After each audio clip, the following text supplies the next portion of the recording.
Bonjour, bonjour, je me retrouve ici en Alsace avec Patricia Arnoux de Évidence. Tu fais quelque chose de juste merveilleux. Je t'ai rencontré à Paris quand il y avait le magnifique événement Dialogue Dialogue avec avec l'animal. l'animal qui m'a tellement frappée et tu avais plus ou moins l'ouverture, tu as fait Mm. l'ouverture et tu travailles dans les prisons, tu es thérapeute, tu travailles avec des animaux C'est ça. et tu amènes des animaux auprès des détenus pour les amener de nouveau dans leur sensibilité, je pense. Oui, dans leur résilience, effectivement, et dans leur sensibilité. Alors merci Coco déjà d'être venue ici à notre rencontre, dans notre petit coin où on arrive aussi à se ressourcer. Donc effectivement, je travaille dans les prisons, surtout en Alsace, mais aussi au niveau de tout le territoire finalement, à la rencontre de personnes j'allais dire extraordinaires. C'est des rencontres qui sont surprenantes. Et l'animal est là pour vraiment faciliter ces rencontres, je dirais. On oublie en fait que la personne a commis des délits, on oublie, elle nous parvient pas, elle nous apparaît pas comme un prisonnier justement ou une personne qui a commis parfois des délits graves, mais comme un humain tout simplement, j'allais dire, parce que l'animal va rentrer en contact directement avec ces personnes de manière non jugeante, de manière authentique et avec un amour inconditionnel. Et nous, je dirais, en tant que personne accompagnante presque, au bout de la laisse de Gommette ou des autres, on, on, on est vraiment dans cette continuité justement de non-jugement et d'authenticité pour, j'allais dire, se brancher directement à toute cette humanité en Au fait. cœur. Donc vraiment de cœur à cœur, voilà, j'allais dire d'âme à âme. Et l'animal va vraiment être un compagnon extraordinaire parce qu'il va vraiment être dans, je dirais, rentrer en empathie directement. Et c'est de cœur à cœur, c'est vraiment le mot parce qu'ils sont dans cet amour inconditionnel et qui permet d'enlever, de se reconnecter à l'humain et la part d'humanité qu'il y a en ces personnes et que l'on ne voit pas au premier abord, je dirais. C'est magnifique. Tu as fait un chemin extraordinaire déjà. Donc, tu travailles avec les détenus depuis maintenant 12 ans. Et tu m'as dit qu'il y a 30 prisons en France qui appliquent déjà aussi ta méthode. Oui, alors ça fait même exactement 15 ans maintenant, le Ah temps oui, passe 15. très très vite, on ne le voit plus. Donc Strasbourg a été le premier établissement à avoir osé, j'allais dire, à faire entrer des animaux dans un lieu fermé comme celui-ci, ce qui était un vrai défi à l'époque. Et c'est pour ça que je dis aussi, c'est des rencontres de personnes qui ont permis aussi cette entrée. Donc je pense à la directrice de l'époque de cet établissement, je pense certains aux surveillants qui ont permis aussi, parce que c'était un événement, il fallait oser. Et on l'a fait, et c'était quelque chose d'assez extraordinaire, alors d'innovant, puisqu'on ne savait pas trop non plus à quelle sauce on allait se faire manger finalement et à quoi on allait s'attendre. Moi, je travaillais plutôt en établissement spécialisé, donc de la petite enfance aux soins palliatifs en passant par le handicap. Et le milieu carcéral est venu à moi plus que moi à lui au départ. Encore une fois, c'était ces rencontres. Donc voilà, c'était un vrai questionnement. Qu'est-ce qui allait se passer à la rencontre de ces personnes finalement, puisque on a tous certaines croyances, on a tous une façon de se poser des questions ou pas, d'ailleurs, sur cet univers qui est souvent invisible, hein, qu'on ne veut pas voir, qu'on laisse de côté. Donc je me suis posé les mêmes questions moi aussi. Et finalement, l'impact a été assez rapide au niveau de ces personnes. Donc on a développé déjà au sein de l'établissement lui-même. Donc très rapidement, j'ai commencé par le quartier des mineurs, par exemple, où il y avait eu 2 suicides de mineurs justement à Strasbourg et à Metz. Et on avait fait le choix d'introduire l'animal justement pour réhumaniser les lieux, pour apaiser. Et très vite, il y a eu des effets assez notoires, et notamment des jeunes qui restaient concentrés, qui respectaient le voisin, qui respectaient l'animal, où il y avait un partage pendant 1 heure de séance. Ça, c'était rare de l'avoir comme résultat. Et ça se faisait, je t'allais dire, de manière spontanée, de manière très naturelle. Donc très vite, on m'a demandé d'intervenir au quartier des femmes, puis à l'isolement, puis sur toute la détention. Donc je dirais en 1 an, le développement s'est fait déjà sur Strasbourg dans l'établissement. Et effectivement, on a fait des petits, donc au niveau déjà du Grand Est, chez nous en Alsace, et au niveau national. Donc au début, c'est moi qui intervenais dans différents établissements, donc notamment en région parisienne, que ce soit en maison d'arrêt, que ce soit en centre de détention ou en centrale où on trouve des très longues peines, voire perpétuité. Et effectivement, on a formé pas mal de personnes qui ont pu mettre en place aussi dans d'autres établissements. Et il y a eu des initiatives évidemment locales et des personnes avec leur propre association en région qui ont aussi mis en place du coup cette action dans les centres pénitentiaires ou les prisons de leur région. Et actuellement, on est à peu près une trentaine, donc à l'avoir mis en place, avec différentes couleurs aussi, avec différentes façons de procéder, mais tous dans dans ces mêmes valeurs finalement et ces mêmes intentions. Tu as eu par exemple des êtres qui étaient méchants avec les animaux. Peut-être tu veux expliquer aussi l'exemple que tu m'as partagé hier et puis comment le changement et la transformation, la réalisation de la personne, qu'est-ce qui se passe avec elle? C'est vrai. Alors on a eu, j'ai eu plusieurs fois la situation où des personnes mettaient sur la table, j'allais dire, au bout d'un moment, le fait qu'elles avaient elles-mêmes maltraité des animaux, soit dans leur enfance, soit encore récemment. Et il y avait comme une prise de conscience à ce moment-là. Donc c'était assez extraordinaire parce que les personnes mettaient vraiment leur vulnérabilité, oui, j'allais dire, sur la table. Et vis-à-vis des autres, vis-à-vis du groupe, c'était courageux de le dire et de l'annoncer au milieu de ces personnes. Alors il faut dire qu'au début, l'animal va permettre aussi de faciliter la création de ce lien de confiance entre deux êtres humains. Et aussi au sein du groupe. Donc il y a vraiment un lien de confiance qui va s'instaurer et les personnes, au fur et à mesure, en général, finissent par se livrer. Donc dire pourquoi elles sont là, quel délit elles ont commis, ou alors des parties très intimes de leur histoire finalement. Et notamment cette personne donc, qui disait avoir maltraité beaucoup de chats quand il était plus jeune. Mais pour lui, c'était vraiment un exutoire, j'allais dire. Alors, encore une fois, ça n'excuse rien, c'était vraiment une explication de sa part. Donc, il avait subi lui-même des violences étant petit. Donc, c'était vraiment sa façon à lui, malheureusement, d'exprimer cette violence et de la faire subir finalement à quelqu'un d'autre sur des êtres qui sont plus... où c'était facile, entre guillemets, je dirais. Et il y avait une espèce de prise de conscience. Donc, les séances, quand on vient avec les animaux, ils font connaissance avec Gommette, mais aussi avec d'autres partenaires. Donc, tu apportes Gommette avec toi Donc, aussi. j'apporte entre autres Gommette, qui est une petite cavalier King Charles, qui a maintenant 13 ans, qui est à la retraite, on va dire, mais de temps en temps, elle m'accompagne quand même encore. J'avais Sunny, mon golden, j'ai des chats, des rongeurs. Et donc, il y a un lien aussi qui se crée, un lien très fort qui se crée avec eux. Et ce monsieur m'avait dit, maintenant que je connais Sunny et maintenant que j'ai tissé tous ces liens, donc il y avait Pistache qui est mon chat, justement. Donc pour lui, c'était quelque chose de nouveau, quoi, d'avoir une relation justement respectueuse envers de tels animaux et surtout le chat.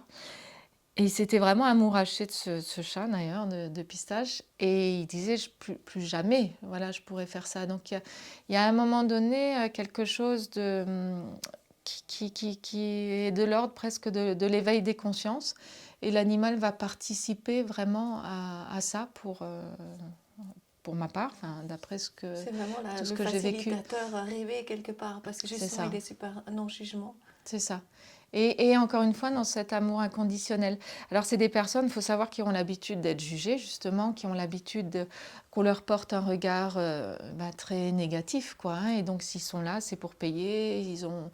Mais souvent, il y a une double peine, je dirais, parce que il y a l'enfermement, ok, mais si on les laisse, j'allais dire, moisir dans leurs cellules pendant des mois et des mois, on a l'effet contraire, c'est-à-dire qu'ils vont ressortir...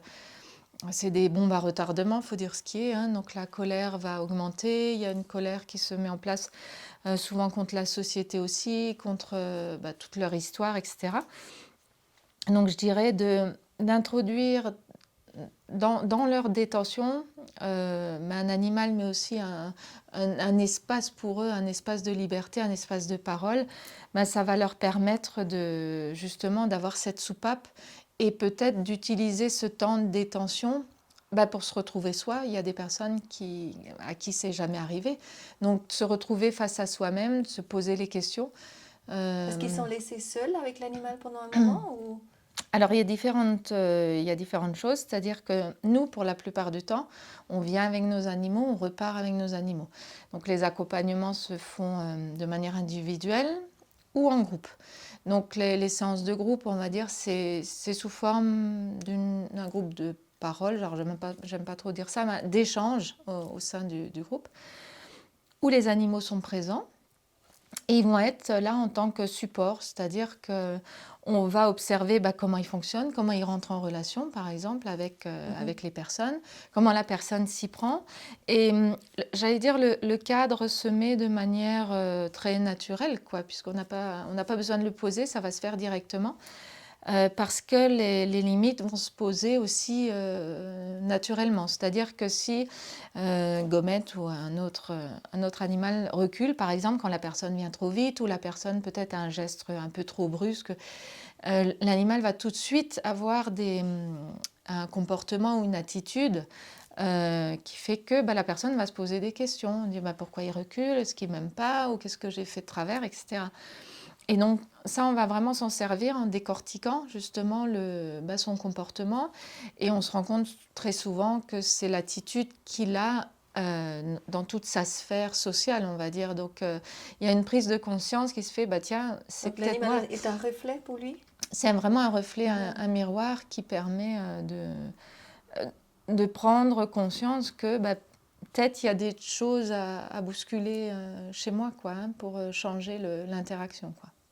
Donc ça, c'est vraiment pertinent en général. Moi, ce que je trouve très, très flagrant, c'est que tous ces êtres, ils ont... normalement, il y a tellement de pression extérieure, parce qu'ils sont vus comme méchants. Ils ont fait des choses mal. C'est ça. Et quelque part, c'est des gens avec une extrême sensibilité, extrême vulnérabilité, qui n'ont jamais pu encore toucher à cet amour. J'imagine qu'ils peuvent toucher justement. Et une des plus beaux cadeaux, ce que j'ai l'impression aussi, c'est quand on peut juste rayonner notre amour. Et c'est peut-être une des premières fois qu'ils ont le droit, tu vois, ça fait pleurer, mais... Oui, c'est vrai, c'est vraiment une des premières fois où ils peuvent toucher à ça, j'allais dire presque. Il y a un monsieur qui m'avait dit... c'est drôle ce que tu me dis parce que c'est exactement ces paroles en fait. Il avait dit « Je ne savais pas que je pouvais être gentil, je ne savais pas que je pouvais aimer ». Et donc ça, c'était vraiment touchant parce que c'est quelqu'un qui était là pour des délits très, très graves. Et il y a vraiment eu j'allais dire, la grâce, quoi, presque à ce moment-là, où il avait vraiment pris conscience que cette permission de pouvoir aimer, cette permission de pouvoir donner son amour et être aimé lui aussi.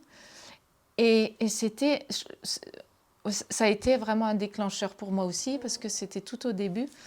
Et je me dis, derrière tous ces êtres, il y a pour la plupart des êtres vraiment très fragilisés, écorchés par la vie, pour plein de raisons.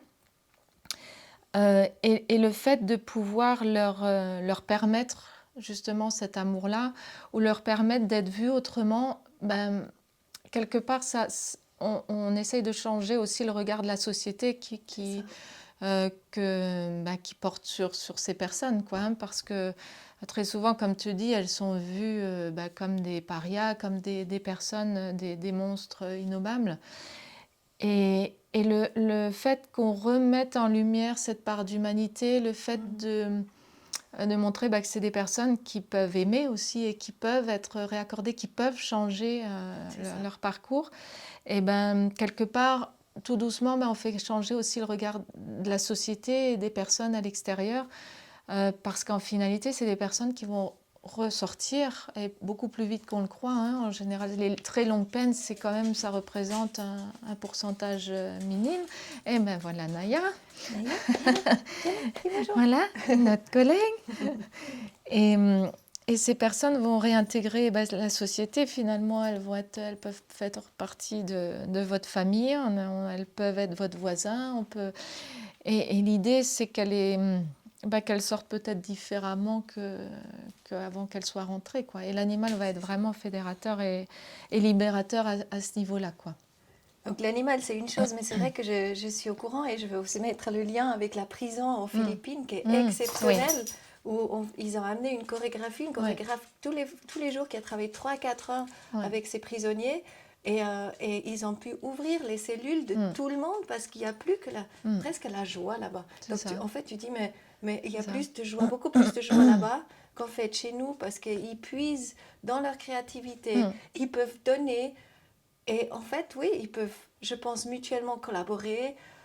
Et être soi-même. Oui, c'est ça. Et là, on voit cette part d'humanité. Mais voilà, partout. Et c'est ça. En fait, c'est un regard. Il se met quelque part à disposition pour voir tout ce qui ne va pas dans notre société. Mais en même temps, ces êtres-là, quand tu les touches de la manière que toi, tu les touches, il y a quelque chose d'énorme qui se passe. Oui. Et c'est compréhensible pour tout le monde. Et ils se disent, mais en fait, moi, je ne suis pas comme ça. Et quand même, aussi ces peines à l'intérieur de moi, où j'aimerais aussi...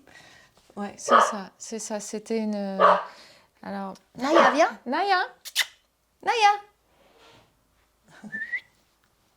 On avait passé. Naya. Oui. Viens là, viens. Oui.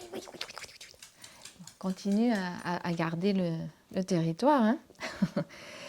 C'est une expérience formidable là aux Philippines et il y en a eu plusieurs. Je disais effectivement, l'animal, c'est un média, comme la musique peut l'être, comme le sport peut l'être, et qui est fédérateur et qui va être où finalement des êtres humains peuvent se rencontrer alors qu'ils n'auraient pas eu l'occasion de le faire sans ce centre d'intérêt, j'allais dire. Et souvent dans les groupes, les personnes disent on ne serait jamais rencontrés si on n'a pas le même âge, on n'a pas la même histoire, on n'a pas la même culture, on n'a pas la même religion. Et quelque part, c'est extraordinaire aussi ça, parce que c'est pas... Voilà, il y aurait eu ces relations ne seraient jamais faites. Je vais Naya, viens. remonter. Naya. Viens là. Viens. Mais oui. Moi, il y a quelque chose, ça. Ouais. Donc ça, effectivement, on le voit souvent parce que ça va être le fil rouge, en fait, ça va être le lien qui va se créer entre tous. Et on parlait du regard de la société qui peut changer sur ces personnes. Mais nous, à l'intérieur, il y a aussi autre chose qui se passe, il y a un changement de regard sur eux. C'est-à-dire qu'il y a un double effet qui se coule. Là, les personnes qui, comme tout à l'heure, on l'a cité, des personnes qui ont pu maltraiter des animaux, qui ont pu qui les considèrent encore comme j'allais dire presque des machines, sans émotion.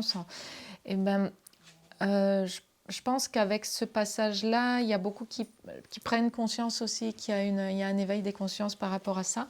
Donc on change de regard sur ce qu'est un animal, sur ses capacités, sur comment on rentre en relation. Et ça, c'est important aussi. Donc il y a vraiment ce double changement de regard qui se fait à l'intérieur des murs et à l'extérieur.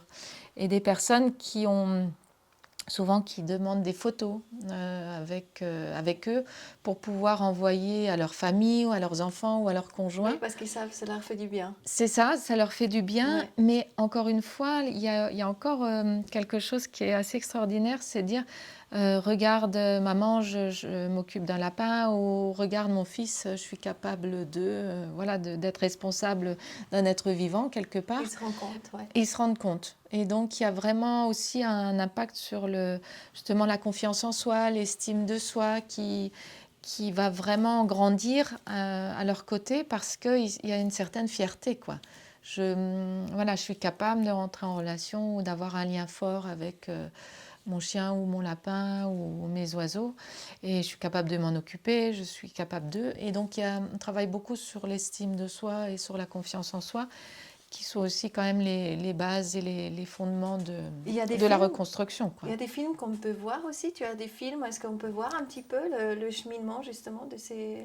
Alors, par rapport à Strasbourg, il y a eu plusieurs documentaires qui ont été réalisés, effectivement, qu'on peut consulter sur mon site. D'accord. Donc, il y a eu différentes façons aussi de voir les choses Évidence, hein, le sur site. Évidence, ouais, Oui. www.evi-danse.fr. D'accord. Donc, pas mal de choses sont consultables. Je pensais au film aussi Nevada. Je ne sais pas si tu en as entendu parler. Qui est juste extraordinaire. Donc, c'est une jeune metteur en scène, Oui. réalisatrice française que j'avais rencontrée en 2015 et qui m'avait contactée pour faire tout chez elle, qui m'avait contactée pour visiter justement, enfin pour me suivre pendant les séances. Et donc, elle avait passé quelques jours à Strasbourg et à l'époque, elle avait surtout visité le quartier des femmes où il y a des petits animaux à demeure et où les femmes s'occupent de leur propre animal tous les jours. Et elle en était sortie assez retournée en disant que ce qu'elle a vu, elle veut vraiment le mettre en image. Et elle avait fait un petit court-métrage qui s'appelait Rabbit, où elle avait décrit l'histoire de ces femmes justement qui s'occupaient des animaux dans ce milieu fermé. Et elle a gagné un prix qui lui a permis de partir aux États-Unis et elle a visité les prisons de haute sécurité dans le Nevada. Et donc elle est restée quelques années à voir et là-bas ils ont des programmes assez spectaculaires avec des chevaux sauvages, des mustangs sauvages. Où c'est les personnes qui sont détenues dans ces prisons qui vont s'en occuper, enfin qui sont dressées, je ne connais pas exactement les termes, c'est dressé pour être vendues après en fait justement à l'armée, je crois, ou à des bourrées. Et c'est un programme assez fantastique, qui a eu vraiment beaucoup de retours. Et elle en a fait un film, donc Nevada. Alors tu disais, donc elle s'appelle comment? Laure de Clermont-Tonnerre. Voilà, qui a fait ce film. Oui, Nevada. Nevada, et qu'on peut trouver en DVD sans problème. Et c'est un film qu'elle avait réalisé vraiment en support aussi à tous ces programmes de médiation animale. Et pour elle, c'était important aussi qu'on puisse le diffuser à l'intérieur des prisons pour pouvoir oui, justement... parce qu'on touche directement les cœurs des... C'est ça, c'est ça. Ouais. Et c'était vraiment intéressant, donc on l'a fait nous déjà plusieurs fois. Et c'est un film qui est vraiment très touchant. Alors c'est plus autour des chevaux pour le coup, mais c'est vraiment intéressant. Donc ça décrit aussi, alors pas forcément comme nous on travaille, mais l'idée et le lien qui existe entre cette personne-là, ce détenu qui vit donc en prison, et ce cheval est juste très très puissant. Magnifique. Ouais. Alors peut-être pour clôturer, une question je pense que tout le monde se pose, mais est-ce que des fois tu as peur quand tu les rencontres, ou quels sont tes sentiments, quelles sont tes émotions quand tu à la rencontre de ces Alors êtres? c'est une bonne question. On reste humain. Alors ça m'est arrivé une fois, on va dire en 15 ans. C'était une personne très particulière. La plupart, on ne connaît pas en fait les délits pour lesquels ils sont rentrés, sauf s'ils sont très médiatisés. Donc si ça passe en boucle à la radio ou si c'est une personne du coin, vous ne pouvez pas trop le louper parce que vous savez en plus où il va être placé, etc.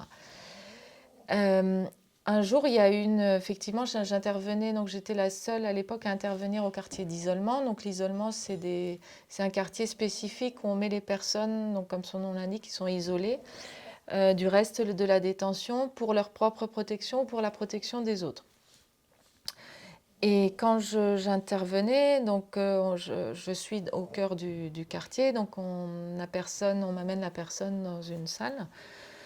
Et ce jour-là, en fait, il se trouve, normalement on croise personne, on n'est pas censé croiser personne, mais donc la personne en question dont je parlais était à la douche. Et donc les douches ont un œilleton aussi, on peut... Et donc il m'a appelé, en fait, il a appelé derrière la porte de la douche. Et donc on m'a dit qui c'était justement parce que, il y a eu toute une histoire là-dessus. Et j'ai eu, vraiment la première fois, j'ai eu cette sensation de mal-être en tout cas. Je n'étais pas à l'aise, je n'étais vraiment pas à l'aise parce que je connaissais vraiment l'histoire.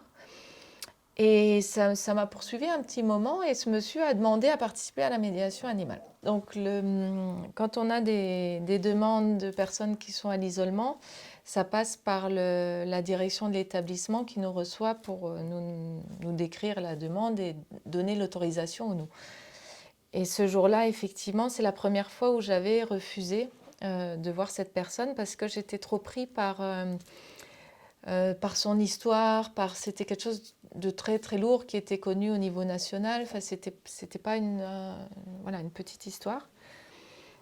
Et je retiendrai toujours la phrase qu'il m'avait dit en sortant du bureau, c'est que sachez que certaines personnes que vous voyez ont peut-être fait pire que lui. Mais comme je n'avais pas l'info, oui. et donc j'avais dormi là-dessus quelques fois en disant mais il n'a pas tort, quoi, hein, et c'était ma démarche première, quoi. Et donc ça avait duré quand même quelques semaines comme ça, et il refaisait la demande, ce monsieur. Et donc j'ai fini par accepter en me disant, je me suis donné aussi ma limite à moi, en me disant, bon, si vraiment ça va pas, si vraiment je me sens pas aidante, ou si vraiment voilà, c'est trop fort pour moi, je me permets d'arrêter ou je me permets de sortir, etc. Et en fait, je l'ai vu pendant plus de 8 mois, jusqu'à qu'il soit transféré, parce que c'est quelqu'un qui a pris perpétuité, donc c'était vraiment une très longue peine, là, pour le coup. Et quand ça s'est... Alors, la première fois que je l'ai rencontré en vrai, on va dire, j'allais dire heureusement qu'ils étaient là, parce que ils étaient apaisants pour moi au premier coup. J'avais cette sensation de rentrer dans une arène. Et voilà, c'était assez perturbant. Et finalement, ça s'est très très vite estompé. Donc c'est quelque chose qui a... voilà, où finalement, j'ai plus pensé du tout au meurtrier que c'était, mais à l'humain, parce qu'il avait toute une histoire derrière lui, il avait tout cette... C'est bizarre. et il avait... voilà, on découvrait l'humain qu'il y avait derrière. Et c'était... pour moi, ça a été très, très, très... constructif, je sais pas, enfin très, très révélateur en fait de ma démarche par la Oui. suite.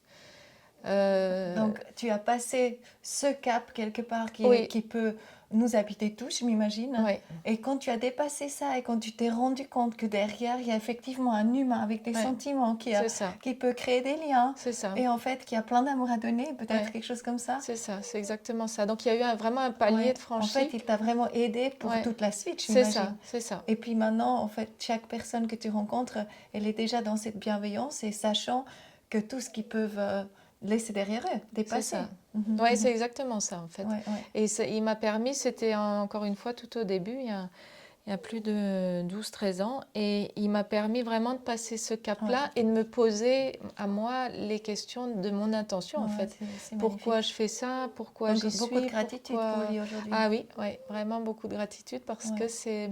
sans cette expérience-là, je serais peut-être restée aussi au niveau justement du jugement.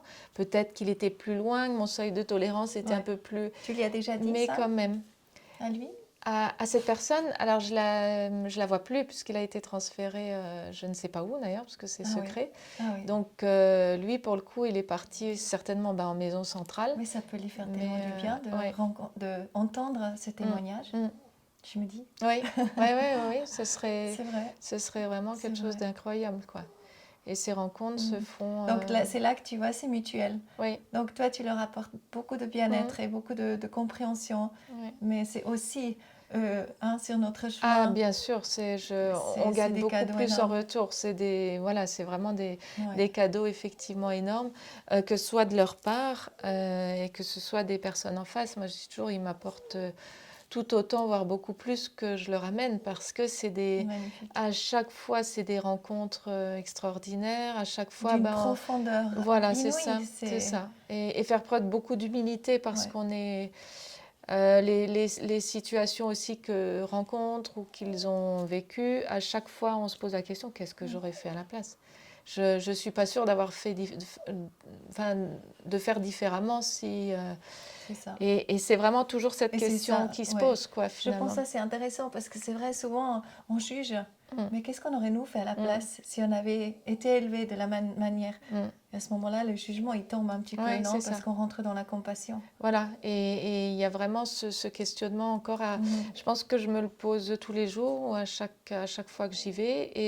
Et ce qui est important aussi dans cette approche, c'est vraiment quelle est ton intention première, en fait, Mhm, mhm. quand tu y vas, et la garder en tête tout du long, parce que Ouais. c'est quelque chose qui peut vite dévier, ou tu peux vite te laisser emporter par le système lui-même, hein, par attention, voilà, cette personne, c'est pas possible, ou tous les préjugés derrière. Et effectivement, on peut vite être happé par ce genre de choses, quoi, hein. Alors, Merci mille fois. mais je t'en prie, Merveilleux. Coco, Quel c'est avec témoignage. grand plaisir. Merci pour tout ce que tu fais. On va mettre les liens, voilà, on va se renseigner. Et dans le manifeste de la Nouvelle Terre, on parle des centres de potentiel, Oui. justement, où tout ça, c'est faciliter la créativité de chacun. Et ça donne tellement envie qu'on a, même si on n'est pas détenu, je crois qu'on a vraiment envie d'aller dans ces Oui. centres de potentiel parce qu'on a tout ça en nous. Mais Donc, c'est ça, alors ça, c'est, si je peux encore me permettre, on va vraiment appuyer justement sur réveiller les potentiels de chacun. C'est vraiment le cœur et les ressources de chacun, qui sont souvent juste recouvertes ou endormies. Et l'animal va vraiment aussi faciliter ça, donc vraiment réveiller les potentiels de chaque personne, et se rendre compte que chacun a ses propres ressources et sa créativité. Et je peux vous dire qu'ils sont super créatifs, quoi. c'est trop Ah bah. beau. Mille merci, Patricia. Merci, Trop Coco, à beau. toi. Merci, Je t'en merci. prie. Yes.